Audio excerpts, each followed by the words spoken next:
Good morning, everybody, and welcome back to another episode of The News. We are back out in the middle of nowhere, currently being powered by the F-150 Lightning. This is really cool.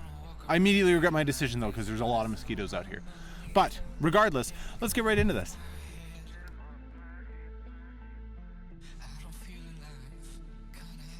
Starting off, we have Ford has used a 200-mile-an-hour wind tunnel, purpose-built wind tunnel, for the aero on the new Dark Horse Mustang. So it is going to be one of the most aero-efficient Mustangs ever made. What this allows to happen is that the Dark Horse is able to use all of its downforce as efficiently as possible. So when you're taking corners at speed, it's going to make sure that the vehicle is planted on the ground. Now, obviously, in the past, I don't think aerodynamics was a huge sell for Mustangs. But seeing this, seeing how far they've come and seeing that they're actually putting a lot of effort into how they drive and how they do things, it's going to be a very, very interesting car to drive at speed on the track. So we're very excited to see that. Hopefully we see one in the next couple months here, but we never know with the rate that Ford's pumping this stuff out. It's not very quick, so to speak. Ford's SuperVan is going to be competing at the Pikes Peak hill climb this year. It's 156 turns and 4,725 feet is covered in the span of this hill climb.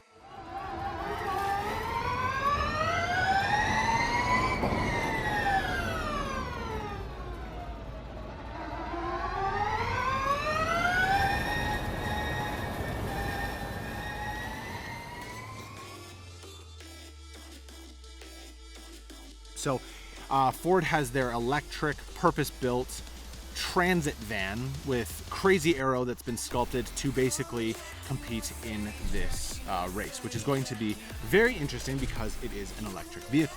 Now, the reason this is so interesting is because during a hill climb, and as something as intense as this hill climb, once you get to the top stages of the race, your engine starts to lose power because there's less air to work through it, so it's got to work way harder. Now, obviously, with an electric powertrain, with an electric motor, you don't have to worry about that. So I think it's going to flourish in the later half of this hill climb. It'll be very interesting to see what kind of times it does against the internal combustion cars, but it'll be very interesting to see that. Now, this brings me on to my next little bit of the news. Ford has decided to not really put a lot of effort into motorsports when it comes to electric vehicles. What they're more interested in doing is making these proof of concept one-off vehicles. They have the Mach-E 1400, which is a Mach-E with 1400 horsepower, which is good for everything. You can drag it, you can drift it, you can track it, it's an all-around track weapon.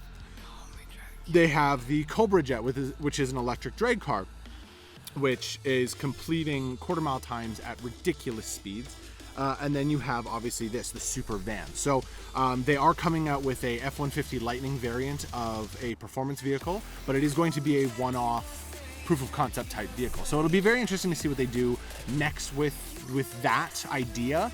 Obviously, you know, putting production performance motorsport car into the world is a little bit more difficult than making these one-off videos and these one-off options when it comes to cars.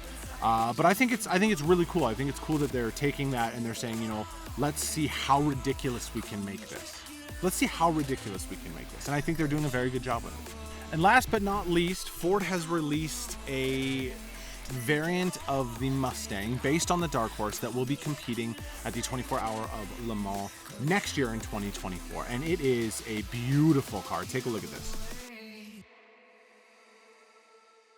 As you can see, Ford Performance has changed their logo a little bit, and it's now covering all of their vehicles. So as you saw on the SuperVan, the Ford Performance logo has changed on that, and obviously on this as well. And this livery it looks fantastic. It looks absolutely incredible. This variant, the GT3 variant, features a bespoke short-long arm suspension, rear-mounted transaxle gearbox, carbon fiber body panels, as well as unique aero package developed to meet GT3 targets. So that's why you see that giant wing on the back. Now, that being said, earlier in the year, Ford CEO came out and said, should we make a GT3 version of the Mustang for the road? Now, after seeing this being fully unveiled and knowing that it's going to race, I think yes. I think absolutely we need that wing in our lives. So please do that. End of the day, When it comes down to it, Ford's CEO understands that Le Mans is a history. It's filled with pedigree, especially for Ford after winning the 1966 Le Mans with the Ford GT. Now, obviously, this isn't as serious and as big as the GT because it's going to be in a GT3 class, not the prototype class or the wet class or anything like that. But he has come out and basically said it is no longer Ford versus Ferrari. It is Ford versus the world. Now, how badass is that? That's pretty badass. So remember to like and subscribe. Comment down below if you are excited that Ford is rejoining Le Mans, even if it's in a smaller capacity. Regardless, it's going to be a lot of fun. So remember to like and subscribe, and we will see you next week.